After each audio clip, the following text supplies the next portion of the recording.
Shalom Ouvracha, bonjour à toutes et à tous.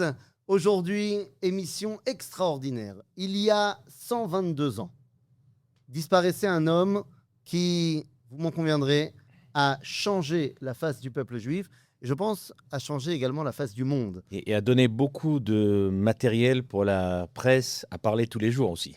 Et grâce à lui, aujourd'hui, 20% de toutes les informations dans le monde parlent de ce qui se passe dans ce petit lopin de terre. Alors effectivement, nous allons parler aujourd'hui de Binyamin Ze'ev, ou alors, comme on l'appelle dans le jargon, Dieudonné Herzl. Ah oui, parce qu'il paraît qu'il s'appelle Théodore. Mais Théodore, en fait, ça veut dire Dieu a donné. Dieu a donné, Matania, ou alors, comme on disait à l'époque plus biblique, l'époque du Temple, Matatiaou. Matitiaou. Et peut-être que j'imagine que vous le savez, vous êtes des érudits, mais c'est bien de le rappeler en introduction. Il y avait un grand tableau dans le bureau de Herzl qui lui avait été offert par des communautés juives, dans lequel on voyait Matityahu qui lance la révolte de Hanouka. Pourquoi Matityahu Herzl? Parce que Théodore, ça veut dire Dieu a donné. Donc vous l'avez compris, on va parler aujourd'hui de Binyamin Ze'ev Herzl. Nous sommes en direct de Jérusalem pour les studios Orod Vekelim. Et nous avons la chance aujourd'hui pour parler de Herzl. Et c'est vrai que j'ai pas l'habitude d'être dans ce poste de l'intervieweur, donc ça va être l'arroseur arrosé aujourd'hui. Je vais essayer, et grâce à mes deux compères, de parler du personnage qui a certainement eu l'une des influences les plus importantes sur le renouveau de l'identité d'Israël. Alors, nous avons, je ne sais pas comment vous présenter, des auteurs, des guides spirituels, des chefs d'entreprise. Bon, mais Kitsour, vous êtes un petit peu tout. Donc, nous avons Avraham Bliach, qui est, pour moi, le descendant spirituel de Goscinny. Hein. Il y a eu Astérix et il y a eu la BD Herzl. Exact. Donc, tu vas nous en parler plus en profondeur. Et puis, tu nous parleras aussi de cet endroit, si on veut dormir à Jérusalem et se réimprégner de Herzl. Il paraît qu'il y a un endroit comme ça. Et ça, on en reparlera. Et puis, également, David Chawat, qui ne connaît pas David Chawat, auteur à succès, Amsegoula, et également guide émérite, Taglit et autres programmes. Et donc, avec mes deux compères, on va essayer, comme dirait l'autre, de voir qui se cache derrière la barbe. On va essayer de voir si Binyamin Ze'ev peut être reconnecté avec Théodore pour que finalement Herzl puisse retrouver sa place. Et là, je préfère le dire en introduction. Vous savez, l'histoire est écrite par les vainqueurs.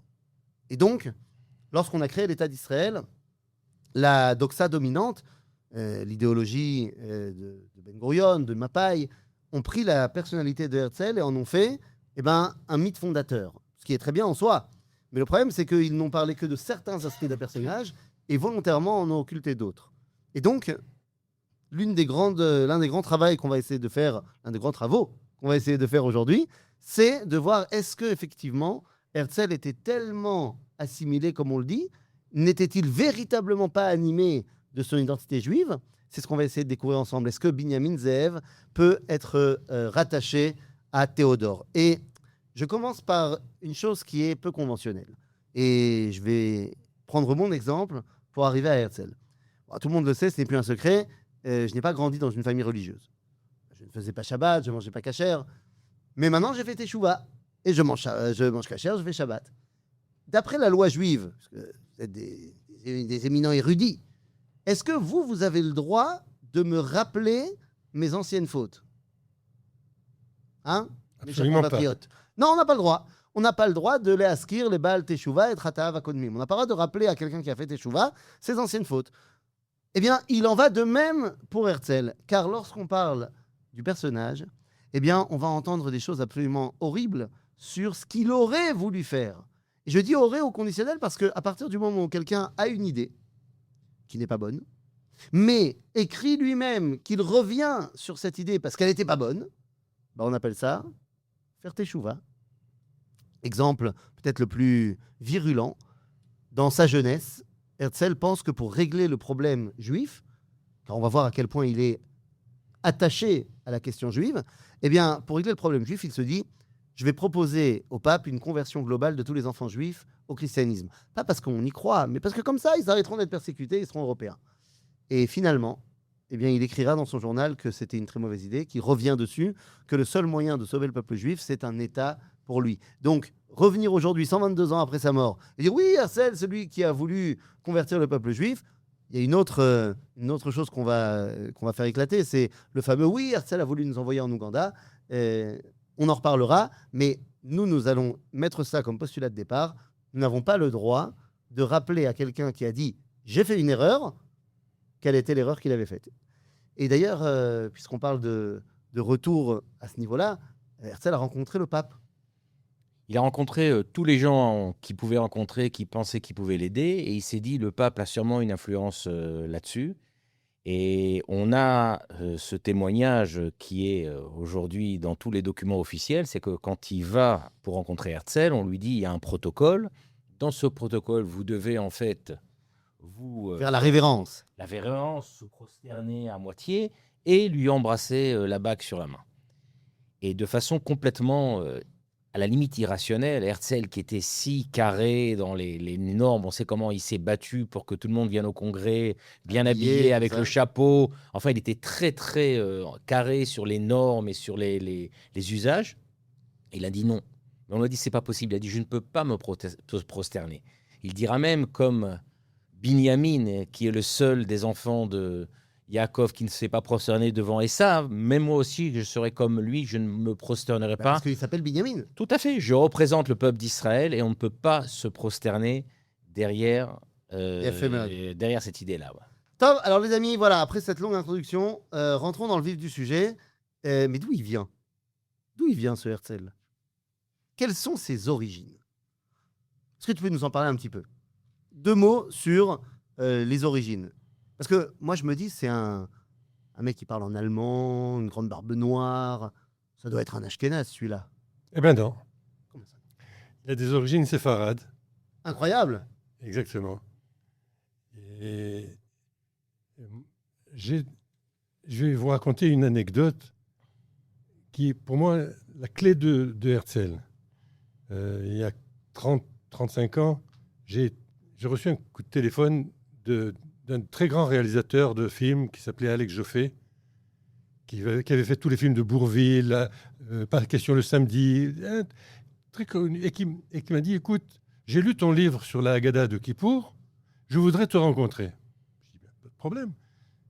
Il me dit, tu vas abandonner ton métier d'avocat et tu vas devenir avec moi réalisateur d'un film. Le seul film que j'ai envie de faire, c'est Herzl. Alors, débrouille-toi comme tu veux, fais-moi un scénario. J'ai déjà 70% du budget. Ben Kingsley va faire Herzl. J'ai toute une pléiade d'artistes. Jacques Lang, qui était le ministre de la Culture, me financera entièrement. Et moi, je me retrouve avec un personnage que je ne connaissais pas du tout, ou que par oui dire. Et je suis allé dans les bibliothèques chercher. Puis j'avais un malaise, parce que plus j'étudiais son journal, plus j'étudiais les livres sur lui, et moins je comprenais ce personnage, et moins j'avais d'affection pour lui. Et en fin de compte, j'ai fait un scénario médiocre qui ne valait rien. Alex Joffé est mort entre-temps. Le film est tombé à l'eau. Et 25 ans après, je me suis réveillé. Je dis, c'est pas possible, je ne laisse pas tomber cette histoire. Je recommence tout seul et je vais le proposer à des producteurs. Mais cette fois, je fais des découvertes. Et des découvertes qui ne viennent pas de juifs. J'ai fait la découverte du président Georges Clemenceau, qui a écrit sur Herzl des phrases absolument incroyables. Pour lui, c'est le plus grand génie de son temps. C'est un homme qui dépasse toute la médiocrité des hommes de son temps. C'est un prophète aussi grand que Moïse, pour lui. J'ai dit, c'est pas possible. Si Clemenceau dit une chose pareille, il faut que j'aille plus loin encore. Et je rentre. Et je comprends une chose. C'est qu'il y a 2 Herzl. Il y a un Herzl qui est individuel, et comme tel, il est désespéré, parce qu'il n'y a pas de solution pour un juif dans le monde dans lequel il vit. Il n'y a pas de solution. Il y a un antisémitisme qu'il ne veut pas combattre, parce qu'il n'y a aucune chance de le combattre. Il rêve même d'être un jour un baron allemand. C'est pire que ce qu'il a écrit sur les enfants qu'il fallait convertir, parce que lui, il n'a jamais écrit au pape. Il a écrit dans son carnet qu'il fallait faire ça. Et puis, on voit un homme désespéré qui écrit même je suis désespéré, je voudrais même un terme à ma vie. Et qu'est-ce qui a changé? C'est l'affaire Dreyfus n'est pas le révélateur, mais c'est la découverte que seul on ne peut rien faire, mais qu'en tant que peuple, quand on prend l'idée de nation, le juif retrouve toute sa valeur et devient un homme capable de se mesurer à tous les antisémitismes et découvrir la grandeur du peuple juif. Alors, c'est fantastique parce que, d'abord, Ben Kingsley en Herzl, moi je l'attends. Ben Kingsley, il a joué Moïse. Grandi. Il a joué, bon, Grandi, mais non, mais viens, on reste chez nous. Il a joué Moïse et il a joué Poutifar. Il y avait une série franco-italienne, je sais pas, des années 80, 90, je sais plus, qui s'appelait La Bible. Et ils avaient fait un épisode sur Yosef et Ben Kingsley jouait Poutifar. Et après, ils ont fait un épisode sur Moïse et il jouait Moïse. C'est quand même une sacrée montée en grade. Donc je me dis, Poutifar, Moïse, il peut mettre la barbe. Mais alors, on a dit, il est séfarade. Il est séfarade d'ailleurs, il est un descendant direct de Rabbi Yosef Taïtitzak. Et Rabbi Yosef Taïtitzak, qui était le grand rabbin de Salonique, il est surtout le maître d'une petite équipe, parmi eux un certain Rabbi Yosef Karo. Et c'est Rabbi Yosef Taïtitzak qui va motiver tout le monde à monter en Eretz Israël et à recommencer à penser, à écrire et à influencer le rêve d'un État juif. Je me dis, peut-être que les choses sont passées en filigrane dans la famille. Herzl était vas-y. Non, je pense que là, on a un point que les gens ne connaissent pas assez. Tout le monde parle du sionisme qui commence en 1881, mais on oublie une chose qui est encore une fois un fait historique, mais pas une théorie philosophique. Le retour du peuple d'Israël sur sa terre, il se fait après l'expulsion des Juifs d'Espagne, avec les premiers Juifs qui arrivent à Tzfat, Rabbi Yosef Karo, le Harizal, etc. Mais ce qui est intéressant, c'est que on connaît les écrits, par exemple, du Rabbi Yitzhak Abarbanel, qui était quand même le ministre de la reine, dont je ne veux pas dire le nom, qui nous a expulsés. Et quand il écrit son commentaire de Melachim, il dit en fait, nous, il résume en fait tout ce que les Juifs qui ont décidé de retourner en Israël expliquent. Il dit, nous, en fait, on était les rois du monde. On était les rois du monde politiquement, on était les rois du monde économiquement, on était les rois du monde au niveau de la Torah. Et à chaque fois qu'on est les rois du monde, des fois, on s'oublie. Et en fait, quand il y a eu l'expulsion, ils ont dit pourquoi Dieu, en fait, nous fait ça? Pourquoi Dieu nous fait ça? Alors certains ont dit on va se convertir, certains ont dit on va se cacher, certains ont cherché des tendances messianiques. Il y a eu plus tard la création de la chassidoute. On a cherché en fait la réponse au fait qu'on bouge tous les quelques centaines d'années la communauté juive. Et en fait, on voit que Herzl, qui est donc un descendant, il se retrouve au même stade, tout va bien, ils sont bien économiquement, ils sont bien politiquement, etc. Et de nouveau, on se dit, mais c'est quoi le programme? C'est quoi le programme divin? Mais comme a dit Avram, et ça c'est très important, il ne regarde pas ça en tant que personne individuelle. Comment moi je vais me sauver? Il dit, quel est le destin? Qu'est-ce que Dieu veut de moi dans l'histoire? En fait, c'est ça. Il a fait. Et je ne veux pas vous lâcher sur cette histoire du séfarade. Pourquoi? Je me sens en minorité. Je suis l'Ashkénaze de service, entouré de deux séfarades. On a un Tunisien à ma gauche. Et toi, c'est quoi tes origines? Marocain d'origine algérienne. Il va voy. Donc je suis entouré du Maghreb. Ma Pologne ancestrale a très froid. Comme on dit chez nous, on s'est répartis dans le peuple d'Israël. Nous, on met l'ambiance, la musique, la nourriture. Et en général, les Ashkénazes. Et non, et vous payez pour ça, quoi. Je veux dire, ça, voilà. c'est ça. Vous nous financez, quoi. Alors, je reviens à notre Herzl qui est séfarade. Si je devais résumer au bas mot, et vous allez comprendre pourquoi je dis ça, Herzl, c'est la création d'un rêve, la création concrète de la banque juive, l'organisation d'un congrès qui va réunir tous les juifs, et la mise en place d'un fil conducteur, d'une trame pour construire cet État-là. Eh bien, c'est très bien. Mais est-ce qu'il n'aurait pas pompé l'idée à quelqu'un d'autre?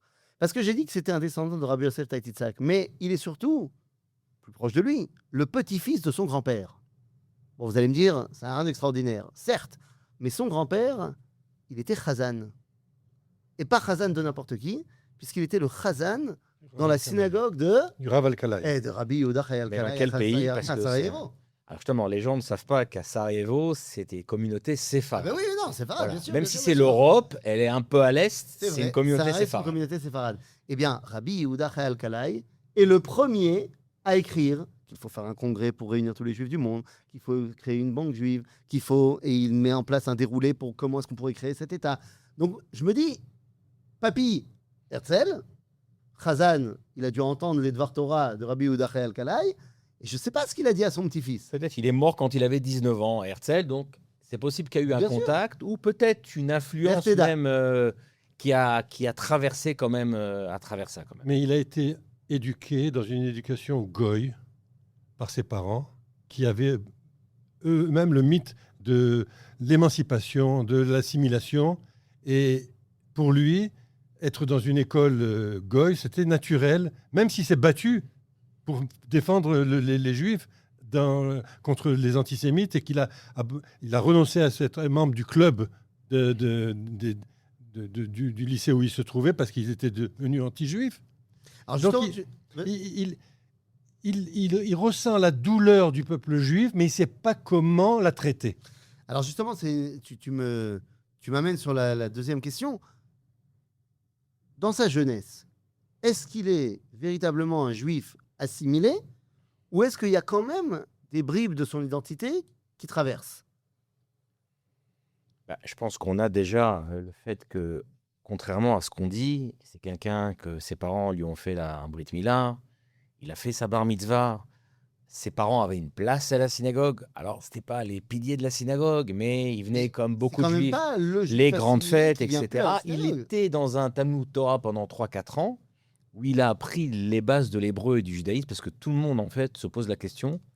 Quant au congressionniste, il va dire sa fameuse phrase en hébreu, Imeshkachech Yerushalayim, si je t'oublie Jérusalem, mais d'où il a appris ça? En fait, il a appris ça dans son enfance, comme beaucoup. Quand moi j'étais petit, j'étais dans une école laïque. Comme beaucoup. Moi, je connais plein de gens aujourd'hui qui sont véritablement assimilés. Ils ne sauront pas te dire jusqu'à Oui. Alors lui, justement, il a été justement dans un Talmud Torah. T'es en train de me dire, Talmud pendant Torah, quelques années. à la synagogue de temps en temps. Je veux dire, c'est pas le portrait du pur assimilé. Oui, mais justement, ce que dit Avraham, et c'est intéressant, c'est que en fait, on passe à la deuxième époque où le juif, à partir de maintenant, il doit se sentir Un comme les Européen. autres.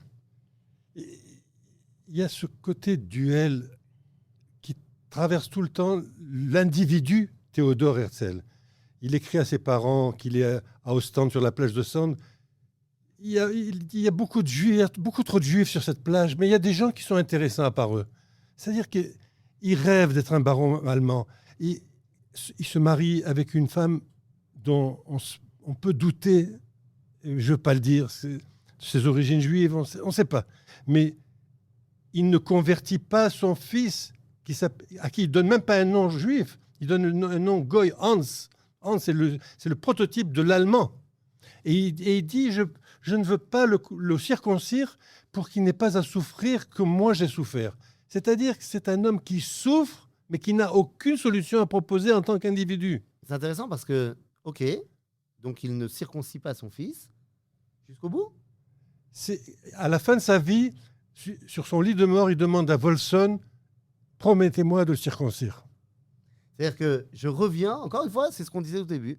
J'ai eu une idée, elle n'était pas bonne, mais je comprends finalement qu'il va falloir revenir là-dessus.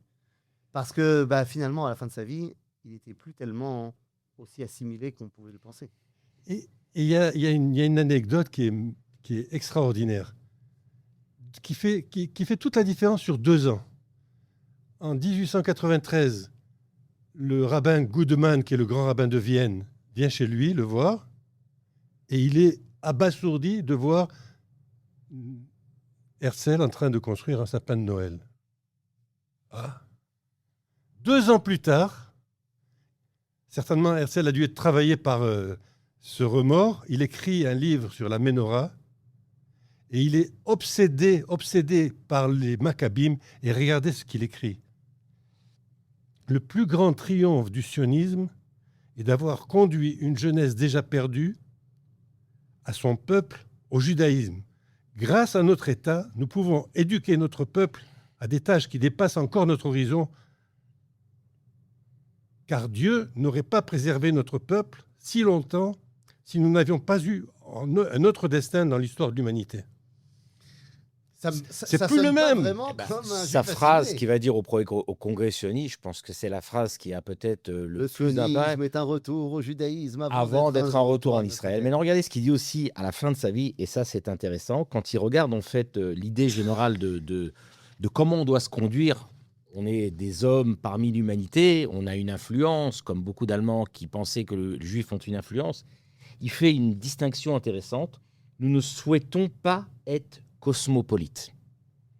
Alors les gens confondent, et le Rav Avraham Livni a écrit pratiquement des centaines de pages là-dessus, la différence entre universel et cosmopolite. Universel, ça veut dire qu'on a quelque chose qui correspond aux autres, à l'humanité entière, comme on a une prise universelle qui peut correspondre. Qu'est-ce que ça veut dire cosmopolite? C'est se fondre parmi les nations et en fait disparaître. Donc Herzl dit, nous ne souhaitons pas être cosmopolites, sans identité aucune, bien au contraire.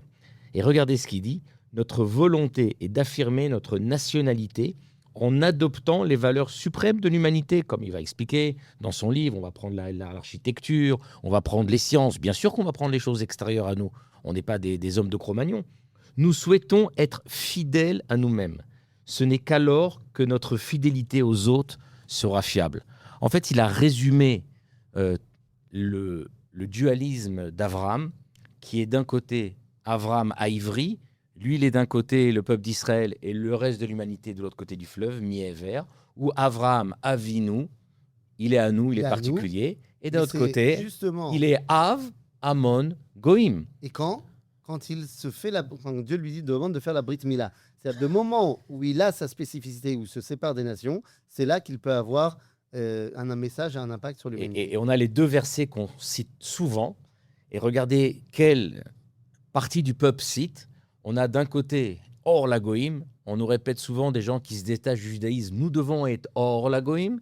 Et d'autre côté, on a le verset qu'on a lu dans Balak, Am Levada Dishkon.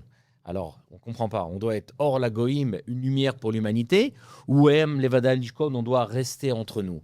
Et donc ça, je vous dis, c'est les deux côtés de la même face. Parce qu'on a quelque chose de particulier, à ce moment-là, on peut l'influencer. Si on est, et je pense que ce que nous a expliqué Abraham de façon très précise, il a d'un côté cette volonté d'être l'homme de l'humanité, mais plus il avance, il comprend qu'il ne peut pas se fondre parmi les nations. Pour être quelqu'un qui va apporter à l'humanité, il doit même être quelque chose de particulier, comme avec cette très belle histoire de la Ménorah, où il sent justement que c'est notre appartenance qui pourra apporter aux autres. Alors, tu as dit une phrase tout à l'heure comme ça qui est passée sous le radar, mais moi, elle m'a complètement chamboulé. Parce qu'on a grandi en France et on a grandi sur l'histoire de l'affaire Dreyfus. Et tu nous as dit, le déclic, c'est pas l'affaire Dreyfus. Non. Et ça a été très très bien expliqué par George Weiss dans son livre Nouvelle Lecture. Herzl Nouvelle Lecture, que nous recommandons évidemment à tout le monde. Il faut lire absolument, parce que moi aussi, sans ce livre, je ne serais pas arrivé à cerner ce qui était Herzl. Herzl, comment dire, il trouve le chemin grâce à des goïms. C'est incroyable. Par exemple, il était ami avec Alphonse Daudet, qui était un grand antisémite, le plus grand poète, le plus grand écrivain de son temps. Et Daudet voit qu'il y a quelque chose en lui et lui dit, mais d'accord, je suis soumis à des réflexes antisémites, j'aime pas ça, mais vous, je vous aime beaucoup. Pourquoi vous n'écririez pas un livre pour faire connaître la cause du peuple juif? Il lui dit, de quoi voulez-vous parler? Il lui dit, voilà, il y a un livre qui fait fureur en Amérique qui s'appelle La case de l'oncle Tom et qui a fait comprendre le problème de l'esclavage et des Noirs. Faites la même chose avec votre peuple. Il dit non, l'oncle Tom, il a une mentalité encore d'esclave et moi, je crois que dites-le, il faudrait créer un peuple juif, une nation, oui, une nation. Et Alphonse Daudet se lève et lui dit, mais mon cher ami, vous êtes tout à fait capable de la créer. Il dit, mais qui je suis, moi? Oui, vous faites-le et je viendrai donner des conférences dans votre pays. C'est-à-dire que Herzl est enfanté par la matrice de l'Europe. Donc en gros, tu es en train de me dire, le nationalisme qui accourt au 19e siècle en Europe, à la fin du 19e siècle, eh bien, retentit sur Herzl et dit, mais en fait, le peuple juif doit retrouver sa stature de peuple. Oui, tout à fait. Mais Tout à on fait. peut regarder qu'on a en fait un élément qui est contraire dans le peuple juif, le peuple d'Israël. En fait, effectivement, je pense que si, moi je demande toujours aux gens, quand ils voient le film dans le musée d'Herzl, quel est le mot qu'il a le plus utilisé, Herzl? Et très peu se rappellent. En fait, lui, il a remis sur le tapis, on pourrait dire, le mot Volk, peuple, nation. Alors vous allez me dire, mais ça a toujours été. Non. Non, ça. Pendant 2000 ans, il y avait des Ah oui. juifs. OK? Il y avait des juifs. Il n'y avait pas de peuple. Il y avait des communautés juives dans le monde entier. Il n'y avait pas de nation. Et en fait, dans tous ces écrits, on voit constamment qu'il dit nous recréons une nation, on redevient un peuple, on redevient une nation. Et c'est intéressant que tous ces discours, tous ces écrits reviennent toujours autour de nous créons une nation. Et quand en fait au premier congrès sioniste à Bâle, à part l'événement politique, technique qui va arriver et qui va aboutir aux premières décisions qui vont amener à l'État d'Israël, mais il y a une chose incroyable, c'est la première fois depuis 2000 ans que dans une même salle, il y a des Juifs qui viennent d'Afrique du Nord, du Yémen, d'Europe, d'Amérique du Nord, d'Amérique du Sud, et qui sont ensemble. Parce que pendant 2000 ans, chacun s'est occupé de sa communauté, chacun s'est occupé de sa vie, personne n'a regardé qu'on avait quelque chose en commun. Et ça, on va dire, c'est la première, on va dire comme ça, là, si on doit quelque chose à Herzl, c'est qu'il nous a rappelé qu'on était une nation, on avait oublié. Mais d'un autre côté, au même moment en Europe, dans la communauté juive, on a exactement l'inverse. On a les Juifs qui ont enfin reçu l'émancipation en Europe. On va prendre la France et l'Allemagne, par exemple. Et quand Herzl arrive avec son idée de nouveau qu'on est une nation, il lui saute dessus en disant mais attendez, on vient doucement, enfin, de devenir français, de devenir allemand, de devenir anglais. Que vont dire les gentils? Que vont dire les autres? D'un côté, on vient enfin de penser, les gens vont penser qu'on est des bons Français, des bons Allemands, des bons Anglais, et vous revenez en disant non, on fait partie d'une nation. Et ça, c'est intéressant parce que quand il va rencontrer beaucoup de gens en France, on va lui dire, mais alors le grand rabbin de France, Zadok Khan, connu pour sa traduction, lui, c'est son rabbin de l'époque. En 1889, 100 ans après la Révolution française, il va dire cette fameuse phrase, c'est notre sortie d'Égypte, en parlant de la Révolution française. Et lui, il va ramener des gens pour écouter sa cause, il va quand même l'aider, il va l'écouter, il va lui donner beaucoup de kavod à Herzl. Et de cette réunion va sortir, les gens vont dire, Monsieur Herzl, excusez-nous, mais moi je suis français. Et là, Herzl va dire quelque chose d'extraordinaire. Il dit, vous êtes français vraiment? Il dit, moi, qui suis autrichien, d'origine yougoslave, quand je vois l'humiliation du capitaine Dreyfus, ça me fait de la peine. Vous, quand vous voyez des pogroms en Russie, ça vous fait de la peine. Pourquoi ça devrait vous faire de la peine si vous êtes français? Et là, ça me fait penser un petit peu à la fameuse phrase de Golda Meir à Mendes France, quand elle essayait de sortir son soutien. Mendes France était un ministre important dans le gouvernement français. Et lui a dit, Monsieur Mendes France, vous êtes tout d'abord juif. Et Mendes France lui a répondu, non, Madame Golda Meir, je suis d'abord français, après socialiste, et uniquement après, je suis juif. Et Golda Meir va lui répondre, il n'y a pas de problème, chez nous, on lit de droite à gauche, donc il n'y a pas de problème, ça se remet en place. Et à ce sujet, j'étais une fois je revenais du Sénégal. Et dans mon avion, il y avait Pierre Mendès France. Nous sommes assis, on a beaucoup parlé. Je lui ai parlé de la cause du second Israël à l'époque qui me tourmentait, des Juifs séfarades qui étaient humiliés en Israël. Il m'a fait un chèque. J'ai pas voulu l'encaisser. Pierre Mendès France. Qui participe à la cause.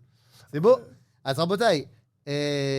On a un scoop là. Ah bah ça, c'est du scoop. On a un scoop. Tu as le chèque?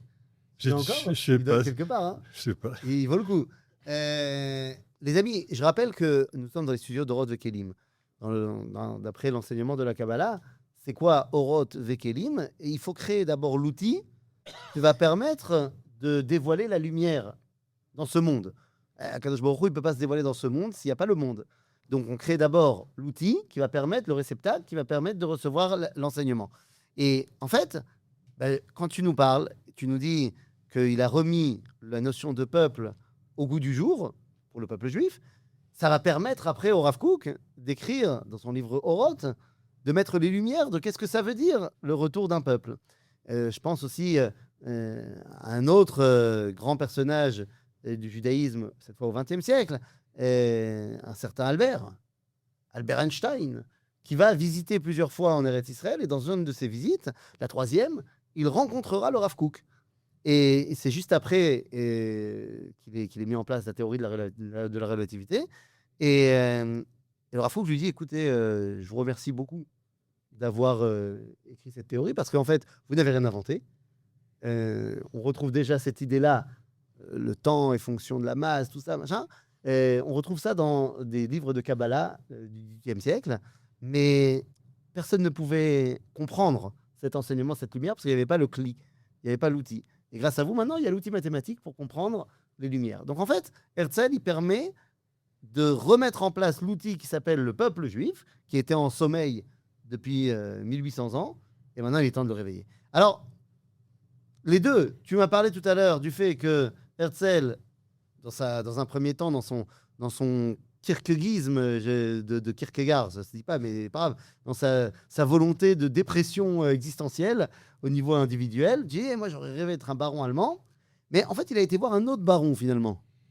Alors c'est intéressant parce que Herzl, en fait, toute sa vie, il va constamment avoir une idée, il va dire c'est bon, et boum, il tombe sur un mur. Il va revoir une autre personne, boum, il tombe sur un mur. Que ce soit des hommes politiques, que ce soit des dirigeants du peuple d'Israël.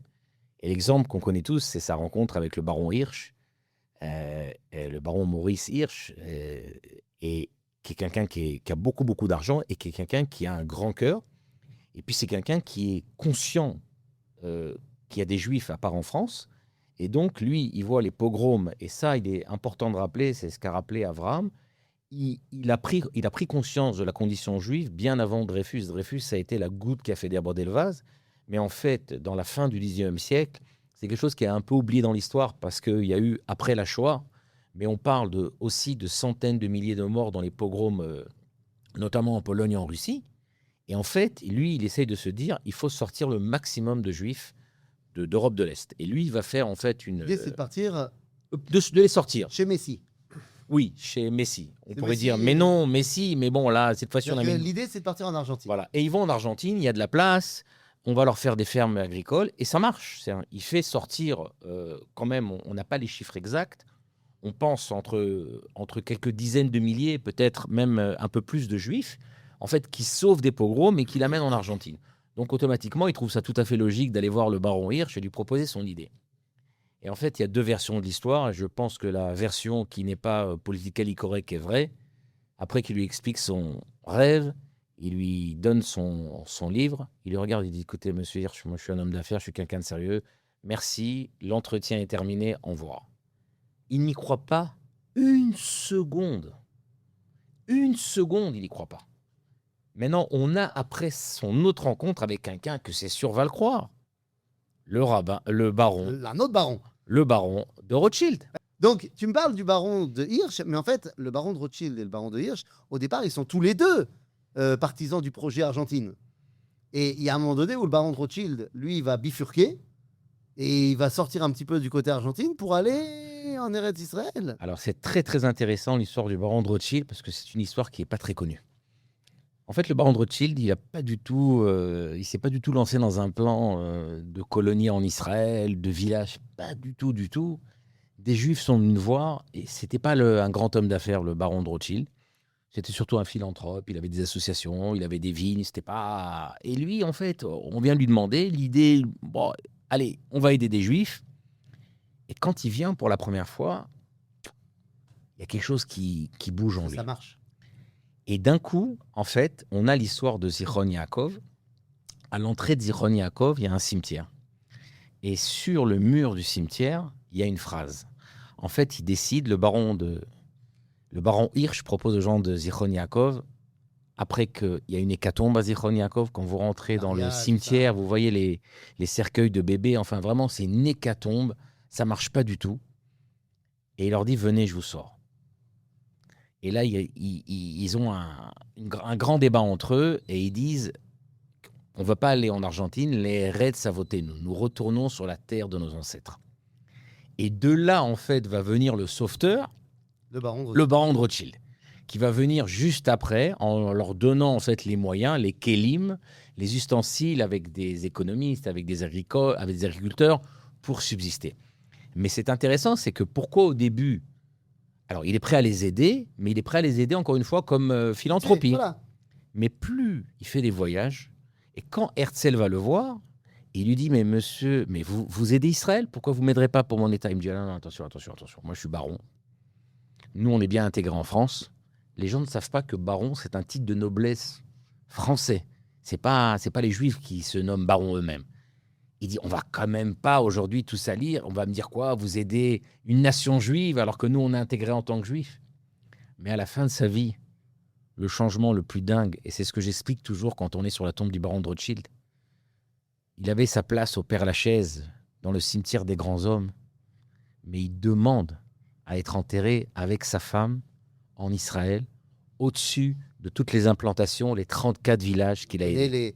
L'image de ces 34 personnes qui viennent avec un sac de Voilà. terre. Dans ce film, celui qui l'a pas vu, voilà, je vous dis ça, j'ai les frissons à chaque fois. On a les Cette poils. image- On a les poils. Voilà, c'est extraordinaire de voir. Il y Alors- a 34 personnes qui mettent de la terre de l'endroit qu'il a aidé sur sa tombe. Et en fait, il a commencé au début de sa vie où il n'y croyait pas, et puis il était encore un peu collé à ce fait qu'il voulait pas trop faire partie de la nation. Et en fin de compte, il décide d'être enterré Alors, dans la terre de cette nation. avant de passer à notre prochaine étape, je dis simplement, la première personne qui va convaincre le baron de Rothschild de tenter l'affaire Eretz Israël, c'est un rabbin. C'est un rabbin qui vient le voir et le baron de Rothschild, il le reçoit comme il a reçu beaucoup d'autres rabbins qui demandent de l'argent pour la communauté, la synagogue. Donc il s'apprête certainement à lui donner comme il a donné aux autres. Mais il est subjugué par le discours parce qu'il ne vient pas lui demander d'argent pour une synagogue ou quoi que ce soit. Il vient lui demander de permettre la construction d'un village en Eretz Israël. Et il est subjugué et il lui dit, bon, écoute, je suis prêt, allez, je te donne de quoi financer 2 mois d'essai. À toi de voir. Et bon, c'est toute l'histoire qui va s'en suivre et qui va créer le village de Maskeret Batia, la première implantation. Et ce rabbin-là, on va le retrouver. Parce que ce rabbin qui s'appelle le Rav Shmuel Moaliver, on va le retrouver un peu plus tard au Congrès sioniste. Mais ça, c'est une autre histoire. Alors, les amis, très bien. Donc, ça commence à prendre forme. Et puis là, on va décider de pas seulement recréer l'idée d'un peuple, mais Herzl qui décide de recréer la réalité d'un peuple. Et il veut réunir toutes les communautés juives du monde à un congrès pour parler enfin de la reconstruction nationale. Bon, c'est un dingue. C'est un dingue. Il va jamais y arriver. C'est un coup de poker. Il est arrivé à une impasse où les riches, comme le baron de Hirsch, le baron de Rothschild, le méprisent. D'ailleurs, il y a une phrase extraordinaire qu'on retiendra toujours de Herzl au baron de Hirsch. Il a dit « Pourquoi ne voudriez-vous pas être le roi des Juifs au lieu d'être le Juif des rois ?» C'est une très belle phrase. Très belle phrase. Et alors, mais comment il va faire? Et qui c'est qui paye? il a ruiné sa famille, il a ruiné la famille de sa femme, il a tout mangé. Il a tout mangé. C'est en train de dire qu'il met non seulement sa vie, son argent au service de la cause. Exactement. Exactement. Il a, comme celui, comment il s'appelait celui qui avait voulu faire de la porcelaine et qui avait détruit toute sa maison pour arriver à la même porcelaine que les Italiens. Je me souviens plus. J'ai pas. Et il a tout englouti. Tout englouti. Il a laissé ses enfants et sa femme dans la misère la plus complète. On sait très bien ce que sont devenus ses enfants après, par la suite. Donc il était complètement obnubilé par la cause qui s'appelle Am Israël. Exactement. Et alors, on veut créer un... Bon, moi, je sais, je connais le film, il l'a fait à Bâle, le premier congrès sioniste, mais Bâle. Ah bah, il devait le faire à Munich. Ah, c'est bien Munich. Ah bah oui, parce qu'en fait, la capitale De du la judaïsme culture, européen, machin, les c'est- rabbins, Ah, etc., l'Allemagne. cela devait être à Munich. Ah, pourquoi pas? Alors il a demandé au maire de Munich, qui n'était pas un grand philosémite, mais pas un grand antisémite.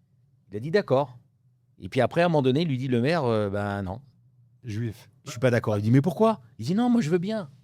Mais la communauté juive de Munich, Elle a dit non. elle a dit non. Et là, on a, Là, on et touche un c'est truc. exactement le point dont tu as parlé Ouais, sur t'es en train de Herzl. dire qu'il y a des juifs qui refusaient l'idée de recréer un peuple. Alors c'est intéressant, c'est qu'on a, de la même manière qu'Herzl, on a fondé une nouvelle image d'Herzl qui aidait les laïcs qui ont créé l'État et qui aidait le monde ultra-orthodoxe qui était contre l'État. On a fait un personnage qui n'était ni là, ni là, ça arrêtait tout le monde. Et à cette histoire du congrès de Munich, on le voit. Il y a en fait, d'un côté, la communauté juive assimilée qui voulait surtout pas faire des vagues. Quelqu'un qui va parler que les juifs, maintenant, ils sont de nouveau un peuple, ils veulent créer un État, vous allez tout casser notre travail.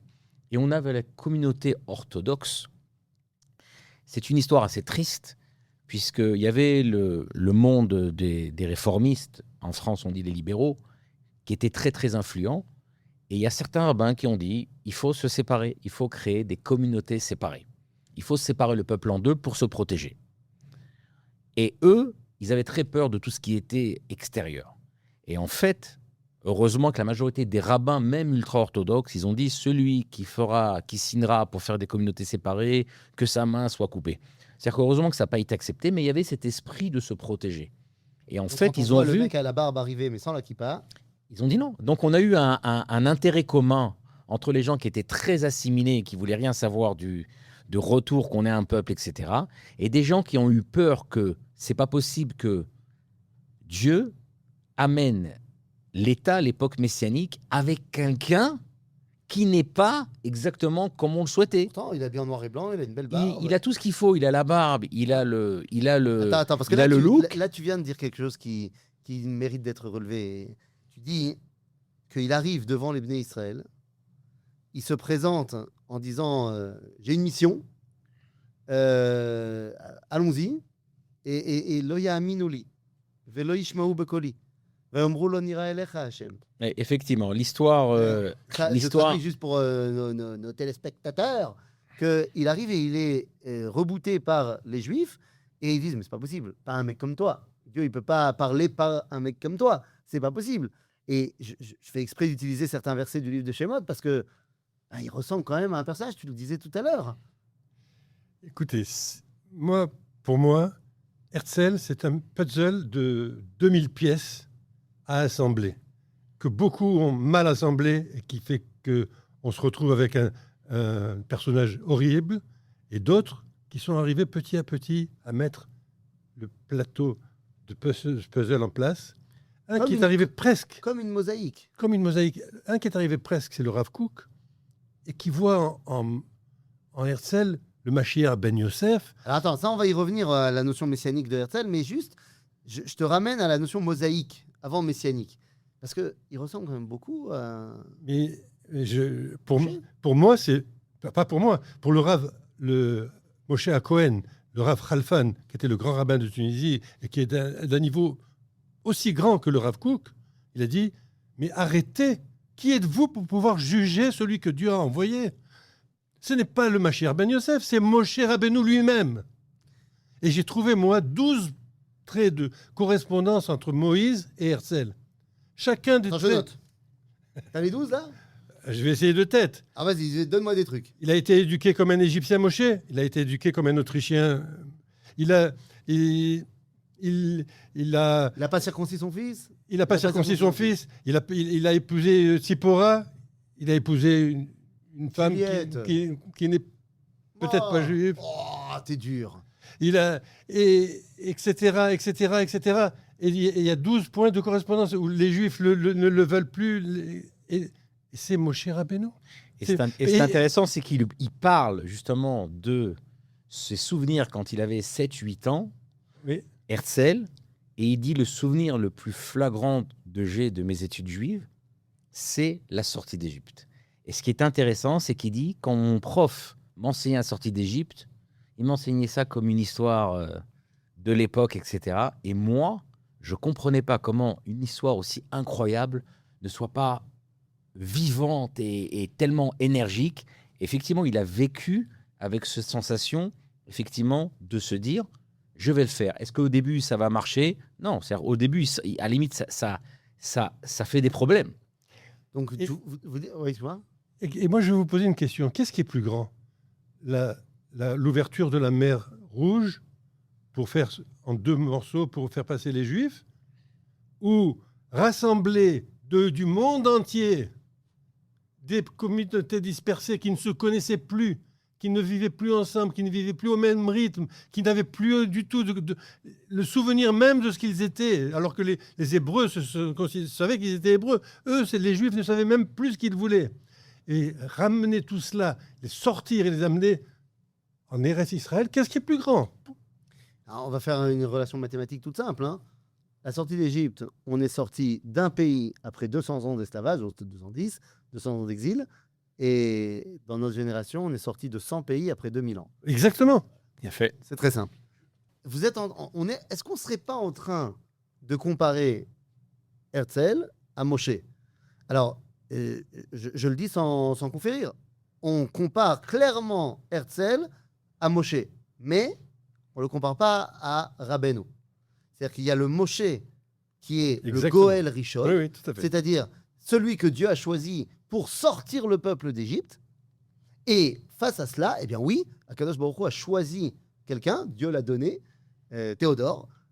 Il l'a choisi pour sortir le peuple de sa conception d'exil et de lui redonner son statut de nation. Mais Herzl n'est pas devenu le Rabbeinu que Moshe est devenu Rabbeinu. C'est-à-dire que finalement, la Torah n'a pas, le renouveau de la Torah n'a pas été donné par Herzl. Et tous les Plus deux dans n'ont pas leur- vu la terre promise. Et tous les deux n'ont pas. Alors, Herzl, il est quand même venu. Il est en venu, Eretz il a Israël. goûté, il a goûté. Il a goûté, il est venu, c'est toute une histoire. Je vous invite à. Mais c'est intéressant, sur le bateau, il passe la dernière nuit réveillé. voilà. Et quand on lui dit pourquoi vous êtes réveillé, il a Je dit sais pas. j'avais peur que comme Moshe Rabbeinu, je puisse je n'arrive pas à la voir. Je peux pas la voir. Alors, je vous invite à voir le petit film d'un quart d'heure de notre ami et maître Uriel Feinerman, qui a fait un petit film, je ne sais pas s'il a été traduit en français, sur le voyage de Herzl en Israël. Bon, c'est plein d'anecdotes extraordinaires. Alors, on a compris, Herzl, c'est le Goël Acharon, là où Moshe était le Goël Rishon. Mais évidemment que Moshe, il a une dimension que Herzl n'avait pas, la dimension du dévoilement divin, de la Torah, de la névoie. et ainsi de suite. C'est pas le Goël Aharon, on attend toujours le Oui, Goël. oui, il enclenche le process.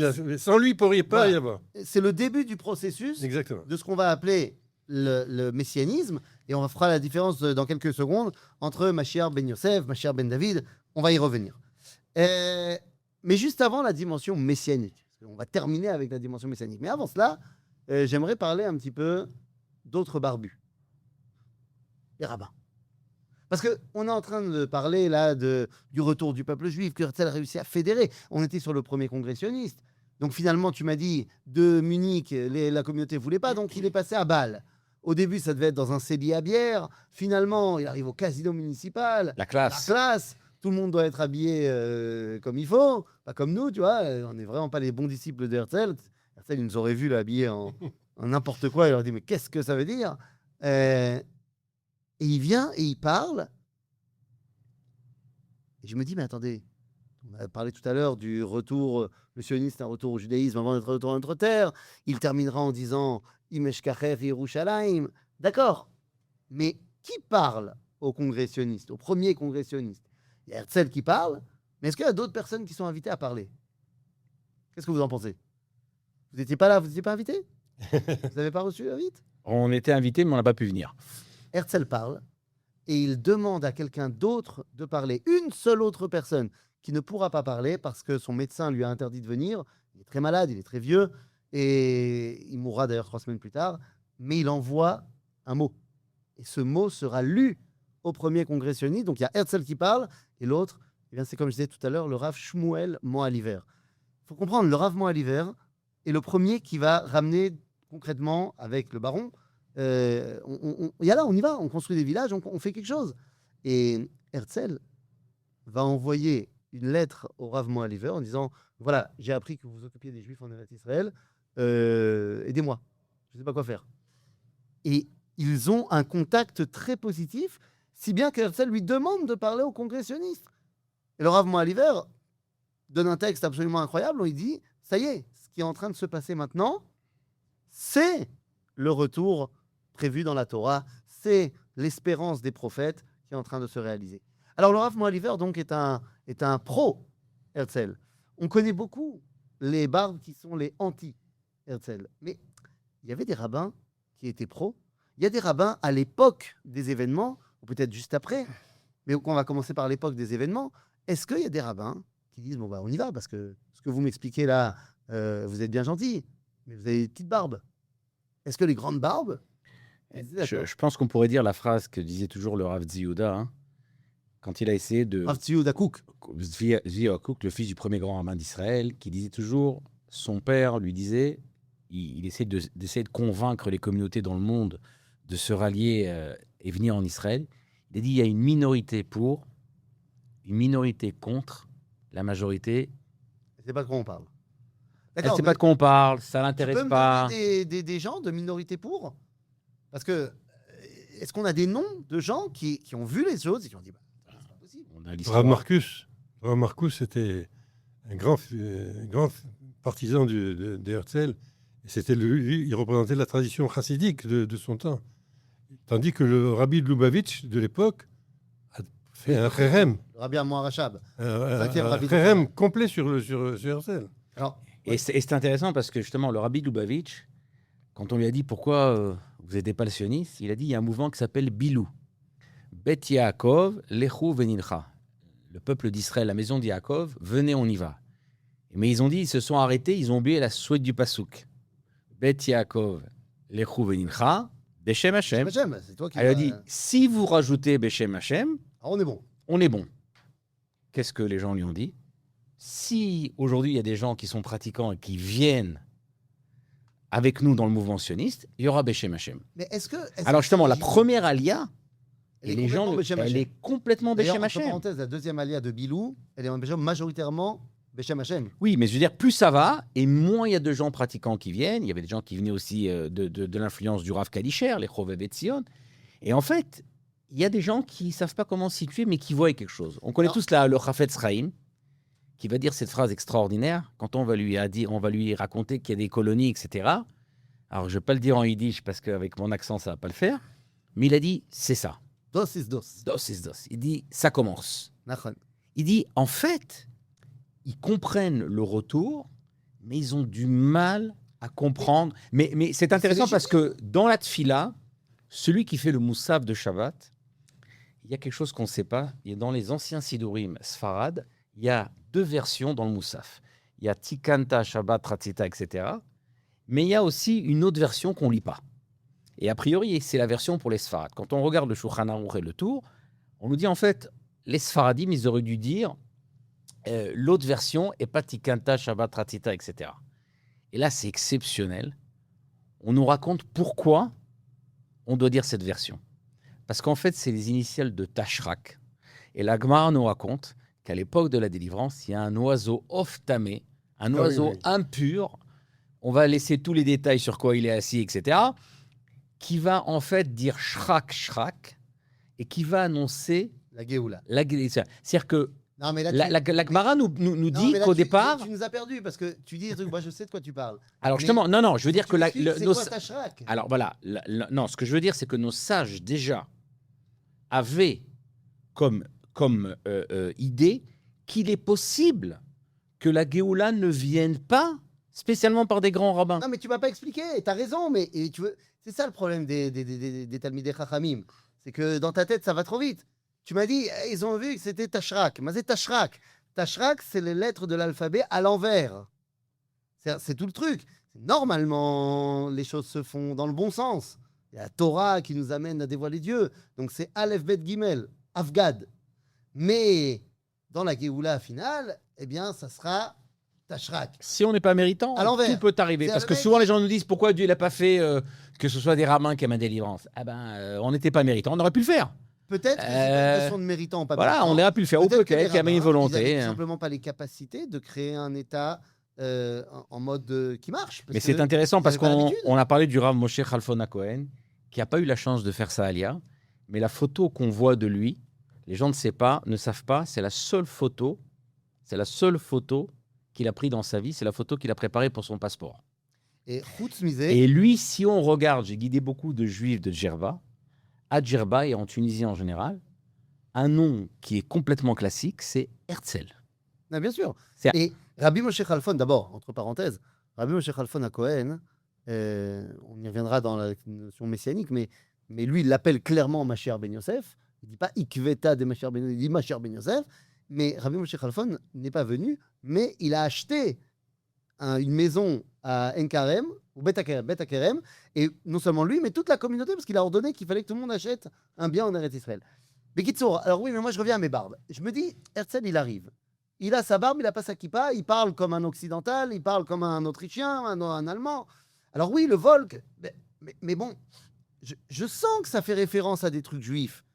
J'ai étudié la Torah, mais en même temps, voilà, oui, je sais que la Gemara elle me dit dans Sanhedrin qu'à un moment donné, Akadosh Baruch Hu, Yishlach Lahem David Acher. Et je sais que Acher, ça veut dire qu'il a rejeté la Torah. J'entends. Mais je ne veux pas tout de suite signer. Je veux vérifier. C'est exactement ce que dit le Rav Reines. Le Rav Reines, qui est un des plus grands maîtres du judaïsme d'Europe de l'Est, sans conteste dans tous les milieux, il voit le sionisme et il ne vient pas au premier congrès. Et il écrit, quand j'ai vu ce qui se passe, je me suis dit, je veux vérifier les midot de Dr Herzl pour voir si je vais aller avec lui ou pas. Les qualités qu'il a. Les qualités humaines. Ça a l'air quelque chose d'intéressant, mais je ne veux pas sauter tout de suite. Et 2 ans plus tard, le Rav Reines va rentrer dans l'Organisation sioniste mondiale. Il va créer le Mizrahi, la partie religieuse de l'Organisation sioniste mondiale, et il vient avec Herzl. C'est-à-dire qu'il a dit, bah, moi je vérifie d'abord. Mais la vérification faite, finalement, il dit, bah voilà, c'est ça qu'on voulait. Rabbi Moshe Khalfon disait, on n'a pas eu d'homme plus grand que lui depuis Moshe Rabbeinu, Mashiach ben Yosef. Le Rav Kook, évidemment. Le Rav Kook qui va faire l'éloge funèbre de Herzl, on en reparlera. Et il y a un homme qui s'appelle Rabbi Moshe Glasner. Alors ça, c'est une histoire incroyable. Rabbi Moshe Glasner, il est le Rav de Kloisenburg. Et tradition hongroise, tout ce qu'il y a de plus antisioniste, classique, machin. On est Shabbat matin. Rabbi Moshe Glasner, il fait dans sa dracha, dans son discours, il dit Animit Palel, je prie pour être au Gan Eden, assis à côté de cet homme Gadol Ba'anakim, Binyamin Zev Herzl. À Mincha, il n'était plus le Rav de Kloisenburg. La communauté l'a destitué sur le moment. Et son fils a été mandaté directement, Rabbi Hillel Glasner, qui lui. Rabbi Akiva Glasner, qui lui était Besséder, il était passionniste. Donc ça passe. Donc lui, il a repris. Ils ont dit que mon père, il a mal supporté le couscous d'hier soir. Tout va bien. Sauf que Rabbi Akiva Glasner, à la fin de sa vie, quand il voit la Shoah, il écrit un livre qui s'appelle Vidouille Gadol. Vidouille Gadol, ça veut dire le grand pardon. C'est Roger Hanin. C'est Roger Hanin, c'est le grand pardon. Et il écrit là-bas, comme pourra l'écrire le Rav Taertel dans son livre Em Avanim Smecha, il dit, je demande pardon au peuple juif, qu'on n'a pas compris. On n'a pas compris, on n'a pas suivi. Mon père avait raison. Parce que le sauvetage du peuple juif, c'est le retour en Eretz Israël. Tout à fait. Et il y a un midrash très significatif de tout cela, quand Akadosh Baruch Hu traite Koresh, le grand empereur Cyrus, il lui dit Avdi, mon Mashiach. Le Koresh Meshicho. Les Juifs sont outrés. Il dit comment tu nous envoies un goy? Tu pouvais pas nous envoyer Daniel, tu pouvais pas nous envoyer Mordechai comme Mashiach. Et Dieu leur a répondu dans ce midrash, il y avait une fenêtre d'opportunité. C'est celle-là que j'ai choisie, sinon vous resteriez encore toute votre vie en galoute. Qu'est-ce que vous voulez? Mais il faut revenir aussi qu'on avait 2 problèmes avec Herzl. Il y avait, comme on dit, le problème qu'il n'avait pas l'air d'un rabbin, ou à moitié. Et il y avait le problème qu'à la fin du XIXe siècle, les rabbins se posent la question, OK, et si l'époque messianique, Et si notre rôle de Mamlechet Kohanim Vegoy Gadosh, le pas là-bas. peuple, peut-être ça se ferait à travers les nations. Comme le Ça Rav fait Shimshon 2000 ans. Raphaël Hirsch. Alors voilà, on a deux qui est personnes. complètement- C'est-à-dire, il y a parmi les grands noms du sionisme pré-herzélien. On a parlé du Rav Yehuda Chael Kala, il y avait le Rav Kalischer, tu l'as cité tout à l'heure, le Rav Guttmacher. Il y a le Rav Hirsch, le Rav Shimshon Raphaël Hirsch, va rencontrer le Rav Kalischer et le Rav Guttmacher. Il écrit dans son livre Chorev, non, c'est Igrot Safon, il écrit que quand il a rencontré ces deux activistes sionistes, il dit ce que vous voyez comme une grande mitzvah, moi je le vois comme une faute et pas parmi les plus petites. Alors voilà, c'est intéressant parce qu'on cite toujours Oui, oui, oui. cette partie-là, mais la suite est terrible. Quand j'ai écrit mon livre, j'ai vraiment hésité à la mettre, mais il a écrit, c'est pas caché. Il dit une phrase qui est terrible. Il dit « Nous avons toujours survécu en tant que religion ». Et lui, il croyait vraiment du fond du cœur qu'à travers la culture allemande, il allait, qui était la culture centrale de l'Europe, diffuser les valeurs du judaïsme. Et qu'est-ce qu'il dit comme exemple? Et là, c'est terrible. Et les Allemands nous diront merci. Il dit, nous ne sommes pas un Volk, une nation. Et il répète, il dit, nous n'avons jamais, ça n'a jamais été notre essence, bien sûr, d'avoir un pays, j'en parle pas, mais d'être une nation. Et ça, c'est terrible à lire. Bah, c'est terrible à lire parce que tu te dis, mais attends, mais il a oublié l'Echlecha. Alors, le rabbin de Paris, Lazare, va dire cette phrase effroyable, qu'aussi j'ai hésité. Il y a même mon voisin, le Dayan, le Rav Moshe Chaim, il a dit, le pauvre, bon, il est mort déjà. Il a dit cette phrase en 1863, le peuple juif est mort, mais le judaïsme, lui, vivra à jamais. Et en fait, on a ces rabbins-là qui vraiment, ils y croient vraiment. Ils sont persuadés qu'aujourd'hui, bon, manifestement, le Messie ne va pas venir. Donc, c'est quoi aujourd'hui notre rôle messianique? C'est d'influencer à travers les nations. Et ils y croient vraiment. Bon, il se trouve que l'histoire a montré que les Allemands ne nous ont pas vraiment dit merci. Non, pas vraiment. Et c'est intéressant. On a encore pire que ça. Dans la Première Guerre mondiale, il y a des Juifs qui vont au rabbinat et leur disent, on sait qu'on a des Allemands qui se battent en face de nous. Ils sont juifs. Est-ce qu'on peut aujourd'hui se battre alors qu'on peut peut-être tuer des Allemands? Et là, cette réponse du rabbinat est effroyable. Elle dit oui, effectivement, c'est un gros problème, mais comme des protestants en France vont tuer des protestants en Allemagne, on n'a pas le choix. C'est pour ça qu'on a ces fameuses histoires de juifs Oui, bien sûr. qui n'ont jamais tiré une balle pendant la Première Guerre mondiale parce qu'ils ont eu peur de toucher un autre juif, ou des juifs qui sont venus achever un soldat et qui lui a fait chemin Israël, toutes ces histoires qu'on connaît. Et c'est intéressant. Et quand la Deuxième Guerre mondiale éclate, ça, je ne veux pas dire son nom, il y a un rabbin, on lui dit, monsieur, on commence à nous arrêter, à nous ficher. Il dit, non, rassurez-vous. Nous, on n'est pas la nation juive, on est des Français de confession israélite. Ils ne vont pas nous toucher. Bon, C'est-à-dire que- malheureusement, alors c'est voilà, pas c'est qu'en que- France qu'il y a eu ce genre de... Alors, non, ce que je veux dire, c'est qu'on a d'un côté des gens qui ont peur parce qu'il n'a pas la tête messianique, de l'autre côté, des gens qui disent, on a vu que 2000 ans, manifestement, il ne va pas avoir de Messie, mais manifestement, le messianisme, c'est de diffuser les valeurs de la Torah à travers les grandes nations. Ils y croyaient vraiment. Bon, ils y croyaient vraiment, mais ils se sont... Ah oui, ce sont, oui, ça. pas Et beaucoup donc, ça me marché. ramène au messianisme herzélien. C'est-à-dire, est-ce qu'il pense qu'il est mandaté par une mission messianique? Alors, il en parle avec Max Nordau. Il lui dit, j'ai toujours caché ce fait-là pour ne pas apparaître comme un fou. Et Nordau lui dit, continue comme ça. Donc, il le cache. Oui. Mais ça veut dire qu'il y croit. Oui. C'est-à-dire que, semble-t-il, il sent que c'est une shlichut, c'est une mission qui le dépasse. Mais il avait une hantise, c'est qu'on le prenne pour Shabtai. Alors justement, c'est intéressant parce qu'au Congrès, on crie « Vive le roi des Juifs !» Et certains disent « mais ils sont complètement fous.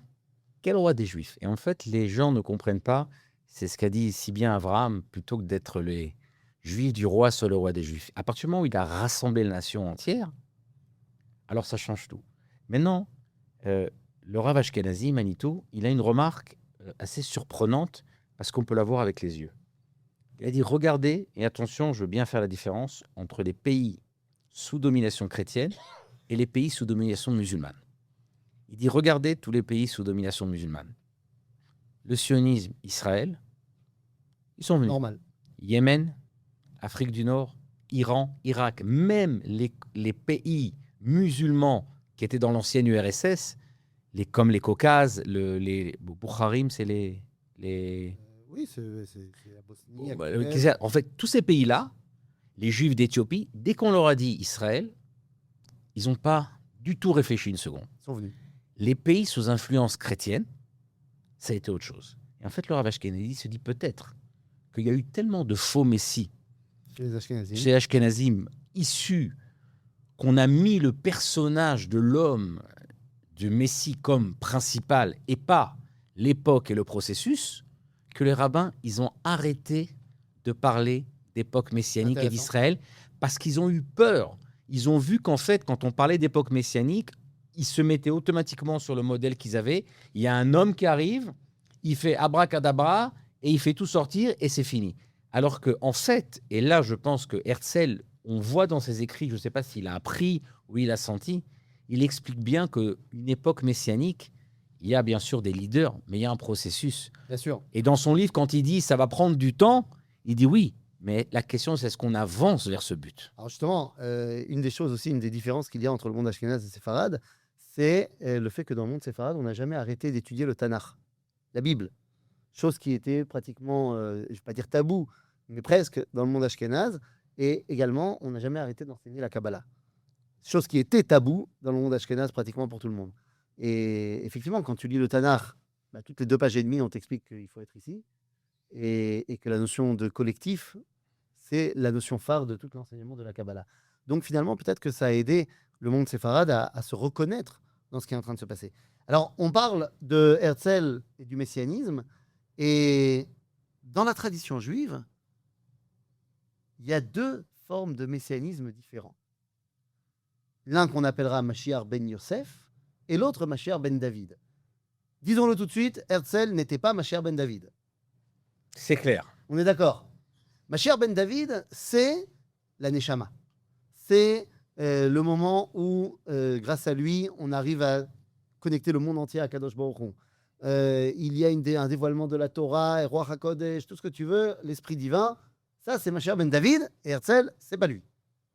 Mais il y a un autre process qui commence, qui précède Mashiach ben David, qui est l'outil, qui est le cli, qui est le réceptacle, qui s'appelle Mashiach ben Yosef. D'ailleurs, si je ne me trompe pas, Yosef, à la fin de sa vie, demande à ses frères, écoutez, je sais qu'un jour viendra où vous sortirez d'Égypte et vous reviendrez en Eretz Israël. Donc, Pakod, Ifkod, Elohim etrem, Va'alitem et Atzmotai misé. Et vous devez sortir mes ossements de cette Égypte. Herzl, pareil. Lui, il mourra en Europe. Il sera enterré tout d'abord à Vienne. Et finalement, au tout début de la création de l'État d'Israël, Mais il demande, à être enterré il demande en Israël. uniquement quand il y aura l'État d'Israël, D'être vous enterré en m'enterrez en Eretz Israël. Donc, il y a cette dimension de Yosef. On avait fait Moshe, mais Yosef. Et donc, Mashiach ben Yosef, c'est celui qui prépare le terrain pour Mashiach ben David. Et Mashiach ben Yosef, c'est pas un bonhomme. C'est tout un processus. Et c'est pour ça que le Rav Kook, dans son éloge funèbre pour Herzl, qui s'appelle Misped l'Irushalayim, eh bien, il nous dit quelque chose d'incroyable. Alors, je prends une seconde pour nos auditeurs, nos spectateurs. Il y a un verset dans le livre de Zacharie qui nous dit que viendra un jour où il y aura un énorme éloge funèbre, Yigdal à Misped l'Irushalayim, à Jérusalem, il y aura un éloge funèbre incroyable. Pour qui? On ne sait pas trop, mais en tout cas, il sera aussi grand, plus grand même, que celui qui a été fait pour Hadad Rimon ben Tavrimon bebikat Megiddo, pour un certain Hadad Rimon dans la vallée de Megiddo. Il n'y a jamais eu un mec qui a été enterré à Megiddo et qui s'appelait Hadad Rimon. Et donc, le Talmud nous explique que Yonatan ben Uziel, en traduisant le verset, nous explique de quoi il s'agit. Le Hesped en question, nous dit le Talmud, ce sera le Hesped du Mashiach ben Yosef. Et il sera plus grand que le Hesped qui a été fait pour le roi d'Israël, Achav, qui a été tué par Hadad Rimon ben Tavrimon, et plus grand que l'Hesped, l'éloge funèbre du roi Yoshiyahu, roi de Judée, qui a été tué par Pharaon Necho dans la vallée de Megiddo. En d'autres termes, le Mashiach ben Yosef, il risque peut-être de mourir, c'est-à-dire de laisser sa place à un autre statut messianique, mais il faut comprendre qu'il aura un éloge funèbre digne de celui des rois. Et donc, c'est ce que va prendre comme verset le Rav Kook pour lancer son éloge funèbre sur Herzl, où il l'appellera Ikveta de Mashiach ben Yosef. c'est pas rien. Les amis, c'est pas rien. Alors, avant qu'on se rapproche de la fin de notre entretien, avant de vous donner la parole sur comment... voilà, je vous prépare maintenant. C'est complètement freestyle. Je ne vous l'ai pas dit, mais je voudrais que vous me fassiez en 3 phrases votre déclaration, pas d'amour, mais déclaration de remerciement pour la postérité. Qu'est-ce que vous aimeriez dire à Herzl? Voilà, réfléchissez à ça pendant que je finis ma phrase. Vous devez, face caméra, dire, si vous pouviez rencontrer Herzl, qu'est-ce que vous lui diriez? Voilà, en 2 phrases, 3 phrases. Donc vous réfléchissez, et en attendant, on a parlé donc de beaucoup d'aspects du personnage de Herzl. On a essayé de remettre le personnage réel et historique au-delà de ce qu'on a pu en dire. Et Herzl a écrit plusieurs choses. Il a écrit évidemment son livre L'État des Juifs. D'ailleurs, est-ce que l'État des Juifs ou l'État juif? Ah ben ça, c'est très simple. Vous allez au musée d'Herzl, vous voyez les exemplaires qu'il a écrits lui-même. Vous allez dans la bibliothèque, on le mettra pour le téléspectateur. C'est très simplement écrit l'État juif. Vu qu'il était en France, il était à Paris, il est écrit. Mais c'est écrit en allemand. Non, dans la version française, c'est Mais écrit. il écrit en allemand. Non, il écrit en allemand. Et il écrit Das Judenstaat. Oui, mais l'État, quand il écrit, justement, c'est intéressant, l'édition de 1903 qui est sortie, ou même celle qu'avant, il a écrit lui-même, et lui, il est à Paris, il écrit français. Lui, quand il sort l'édition française, c'est lui qui met le titre, il met l'État juif. Alors en allemand, c'est ambivalent. Mais en français, c'est écrit l'État juif. Bien fait. Alors, donc Herzl écrit l'État juif, ses carnets, sa correspondance. Et puis à un moment donné, il décide d'écrire et de revenir en fait à ses premiers amours. Herzl voulait devenir dramaturge, il voulait être metteur en scène, il voulait écrire des pièces de théâtre. Il s'est fait un kiff. Oui, enfin, il voulait se faire raté un kiff. sa carrière de metteur en scène. Mais donc finalement, il s'est dit, tout mon projet, je vais l'écrire en pièce de théâtre. Et cette pièce de théâtre, elle s'appelle Alt-Neuland. Alt-Neuland, pays ancien nouveau, que Schenkin traduira en hébreu par Tel Aviv. Tel Aviv. Tel, c'est une colline archéologique, ça fait penser à l'ancien. Aviv, c'est le renouveau. Et donc Tel Aviv, c'est le nom donné pour la traduction du rêve de Herzl. D'ailleurs, on se rappelle que Tel Aviv est mentionné où? Et attendez, mais pourquoi on parle de Tel Aviv? Moi, je veux même te citer Yecheskel, qui nous parle de Tel Aviv quand on parle, c'est l'endroit où les gens vont à Babylone. Donc de Tel Aviv jusqu'à Tel Aviv. C'est ça tout le process, sortir de l'exil. Et donc dans son Alt-Neuland, je tiendrai simplement à lire Alt-Neuland, qui est évidemment un livre extraordinaire qui a été réédité par les éditions Vave, avec une traduction qui a été repassée aux paysans pour qu'il n'y ait pas d'erreur de traduction. Donc vous l'avez en français. Et la fin du livre, alors on va terminer là-dessus, ça sera mon avant-dernier mot. Dans la fin du livre, on est dans le dernier chapitre, on a un grand festin. Ils ont réussi. Ça y est, ils ont créé l'État d'Israël. Mais juste avant, ils ont prié le vendredi soir. Il raconte qu'il prie le vendredi soir, il fait les Chadodi, donc qu'on rappelle que c'est Herzl qui écrit ça. Bien sûr. Et où c'est qu'il fait les Chadodi le vendredi soir? En face du temple. Bah, alors ça, on n'a pas parlé. Ça, c'est pas mal, ça. Mais on n'a pas Ça, parlé. c'est quand même pas mal pour un païen. Non, Et la fin du livre, en fait, elle résonne là-dessus, c'est que quand même, c'est pas mal pour un païen. non, c'est pas mal pour un païen. Et puis c'est vrai qu'on n'a pas parlé du tout, mais pour Herzl, le Beth Amikdash doit être reconstruit à Jérusalem. Ça fait partie du projet officiel de Herzl. Encore une fois, pour un païen, c'est pas mal. Et donc, ils ont réussi.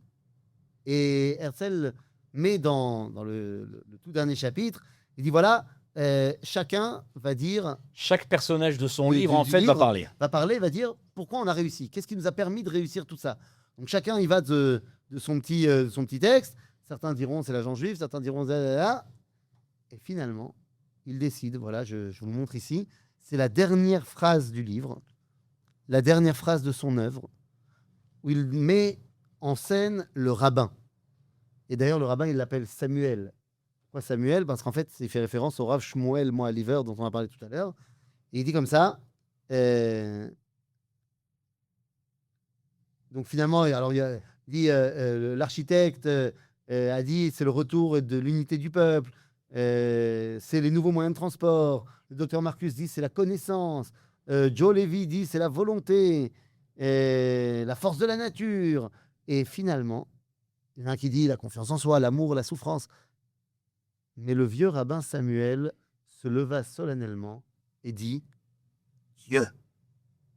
C'est Dieu qui nous a permis de réaliser tout ça.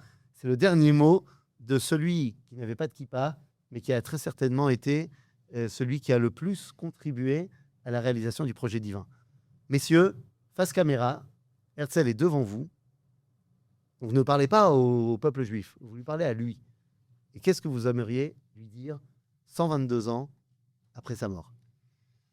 Voilà. Vous savez que je viens de terminer la réalisation d'un film sur Herzl qui va s'appeler Herzl sur les quais de Bâle. Pourquoi? Vous le verrez le 8 juillet pour la première fois au Centre Begin. C'est un scoop. Et pourquoi C'est un scoop, ça sera en description. Vous pourrez acheter les places. Et pourquoi je dis cela? Parce que après ce film, j'ai décidé qu'il y aurait un débat sur l'avenir du sionisme. Pourquoi? Parce que grâce à Herzl, il nous a rendu notre capacité de rêveur. Beshuvat Zion, Ainu Kecholmin. Il a fait. Donc, toi, tu dis, Herzl, merci de nous avoir réavoir appris à rêver. On pourrait dire à Monsieur Herzl, merci pour ces On ne pourrait pas dire, dis-lui. Merci pour ces 3 piliers que vous avez remis sur la table. Le premier pilier, c'est qu'on se rappelle qu'on n'est pas des individus juifs dans des communautés où chacun essaye de mettre des points pour le monde futur. On fait partie d'une nation, et cette nation, elle a un rôle, cette nation, elle a une terre, cette nation, elle a une Torah, mais on est un corps, on est un peuple. Ça, c'est la première des choses qu'on avait complètement oublié, le peuple d'Israël.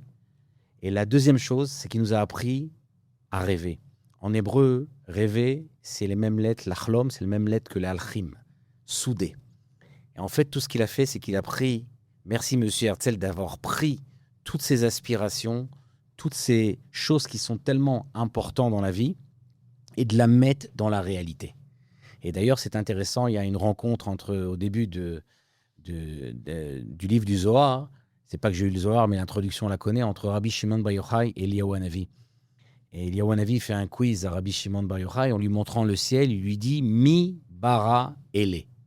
Qui a créé ça? Alors, on imagine que Rabbi Shimon Bar Yochai, il devait savoir, mais nos Chachamim nous expliquent que c'est toute la réalité de la vie. Le mi, c'est une question, les aspirations. Le ele, c'est le concret. Comment on met les deux ensemble? Bien sûr, ça fait le mot Elohim, les forces concrètes du monde dans la vie. Et ça, c'est ce que Herzl nous a rappelé. Et le troisième point, c'est cette fierté de ce retour au judaïsme, comme on a lu dans son livre. Alors, il n'y avait pas eu la chance de grandir dans un bain toranique, de cours, mais quelqu'un qui a grandi où il a grandi, qui arrive à voir ses conclusions où il est arrivé. Et je pense que le mot de la fin, ça sera qu'il nous a appris aussi le processus. Quand on parle de Messie dans la Torah, on parle de Matzmiar, de faire pousser, de Tsemar David. Il nous a appris qu'on ne va pas de 0 à 1, mais il y a des processus. Et des fois, dans ces processus, il y a des hauts, il y a des bas, il y a des choses qui ne ressemblent pas à ce qu'on aurait voulu avoir. Mais celui qui doit décider comment est la délivrance, ce n'est pas nous, c'est le ciel. Vous, Rav Fison, qui nous avez passé notre temps à nous cuisiner. Et c'est le moment de bosser, hein, vous n'êtes pas venu pour rien. C'est ça. Top. Alors, je conclurai avec cette chose-là. D'abord, il y a une porte qu'on a ouverte qu'on n'a pas refermée. Je sais qu'il y aura des détracteurs à notre émission qui vont nous le faire remarquer en commentaire. Donc, si vous êtes restés jusque-là, écoutez la fin également. J'ai été avec ma famille, guide touristique moi aussi, donc j'ai amené ma famille et d'autres groupes dans cet endroit qui pour moi est une arnaque fantastique, qui s'appelle le Safari de Ramat Gan. Voilà, on a vu mieux en safari. Et je me dis que si on avait fait notre pays en Ouganda, sur les bords du lac Victoria, peut-être qu'effectivement, le safari, ça aurait eu... une tête de safari. Une tête de safari. Est-ce que Herzl a voulu nous envoyer en Ouganda? Est-ce que finalement, son projet, c'était pas forcément lié à Israël? Est-ce que tout ce qu'on n'a pas dit depuis 1 heure et quelques, ce serait pas du vent? Alors, je rappelle ici, et tu l'as mentionné un petit peu également, que nous sommes en 1903, il y a eu le pogrom de Kishinev. 42 morts et 500 blessés. Ça peut paraître peu quand on sait que 40 ans plus tard, il y aura la Shoah, mais à l'époque, ça fait l'effet d'une bombe. Le 7 octobre. Et le 7 octobre aujourd'hui. Mais à l'époque, ça fait l'effet d'une bombe. Et à ce moment-là, Herzl piétine dans son idée de reconstruire notre pays en Eretz Israël. Tous les personnages qu'il a pu essayer d'invoquer, ça n'a pas marché. Il se retrouve face aux Anglais, face à Chamberlain. Et il lui dit, moi, je ne peux pas te donner la terre d'Israël, ce n'est pas à moi. C'est l'Empire ottoman. Moi, à la limite, peut-être qu'on peut parler de la région du Sinaï de El Arish. Mais sinon, écoute, j'ai une colonie anglaise dans l'Afrique, Ouganda. Moi, je suis prêt à te la donner. Et Herzl ne va pas dire, OK, on y va, on va en Ouganda. Il amène la proposition devant le congrès sioniste. Le 6e congrès sioniste, 1903. Il amène, voilà ce que les Anglais proposent. Et il faut sauver les Juifs. Donc, qu'est-ce qu'on fait? Et il y a beaucoup de gens qui vont voter pour le projet Ouganda. Et c'est en grande partie les religieux. Les religieux du Mizrahi, disant qu'un jour viendra, Dieu nous emmènera en Israël de toute façon, mais en attendant, on peut aller en Ouganda. Et grâce à Dieu, il y avait une majorité de non-religieux au congrès sioniste. Et donc, finalement, le projet Ouganda a été abandonné parce que non seulement ce n'était pas viable, mais en plus de ça, ils ont dit, si vous nous prenez à nous, Israël, nous qui avons déjà abandonné la Torah, les non-religieux, alors si vous nous prenez Israël, il ne nous reste plus rien. Donc, ce n'est pas Herzl qui a voulu nous envoyer en Ouganda. Et d'ailleurs, il écrit dans son journal, l'année suivante, si je suis encore en vie pour le prochain congrès, je redirai à quel point il n'y a qu'en Israël qu'on va pouvoir réussir à faire cela. Tout à fait. Herzl, qu'est-ce que je te dirais si je t'avais en face de moi? D'abord, je te vous voirais certainement. Et je dirais merci d'avoir fait ce que le Talmud appelle Niba velo yadam aniba. Il a prophétisé sans savoir ce qu'il était en train de prophétiser. En 1897, à la fin du premier congrès, eh bien, il dira, si je le pouvais, je dirais que ici, à Bâle, j'ai créé l'État juif. Et si je disais cette phrase à haute voix, il y aurait un éclat de rire général. Mais vous verrez que dans 5 ans, ou très certainement dans 50 ans, le monde entier verra que j'avais raison. 50 ans plus tard, le 29 novembre 1947, les Nations Unies votent pour la création d'un État juif en terre d'Israël. Alors, qu'est-ce que je dirais aux docteurs? Qu'est-ce que je dirais aux rêveurs? Qu'est-ce que je dirais à Dieudonné, Matania, Matatiaou, Binyamin Zeev, Herzl? Eh bien, je vous dirais, monsieur Herzl, que la bracha qui a été donnée à Binyamin, c'était Binyamin Zeev Yitraf. Baboker yochal ad, ou ba'erev yichalek shalal. Que Binyamin Zeev est celui qui est l'enclencheur du processus, Baboker, et c'est celui de qui on se rappellera Ba'erev shel processus. Lorsque le processus aura réussi, eh bien c'est lui qu'on mettra en avant. Et je trouve que finalement, le processus a été lancé par lui, et c'est sous le tableau de Herzl que se lèvera le Rav Maimon à Cohen-Fishman en 1948, lorsqu'il terminera la cérémonie de déclaration d'indépendance de l'État d'Israël. Il dira Baruch ata Hashem Elokeinu melech haolam shehecheyanu vekiimanu vehigianu lazeman hazeh. Tout ça sous votre regard dans le tableau, et un regard qui a percé 2000 ans d'exil pour ramener l'identité nationale que nous connaissons aujourd'hui, que nous portons fièrement, notre drapeau, notre peuple, notre terre, notre Torah, le dévoilement divin qui est passé par beaucoup d'hommes dans l'histoire. Mais certains ont marqué de leur empreinte quelque chose de plus important, et vous en faites évidemment partie. Merci. Merci à vous, et transmettez, continuez de rêver, et aidez-nous à continuer à construire, comme dit le docteur, un autre wagon au train de rêve. À bientôt les amis. Shalom. Chazak Ouvor.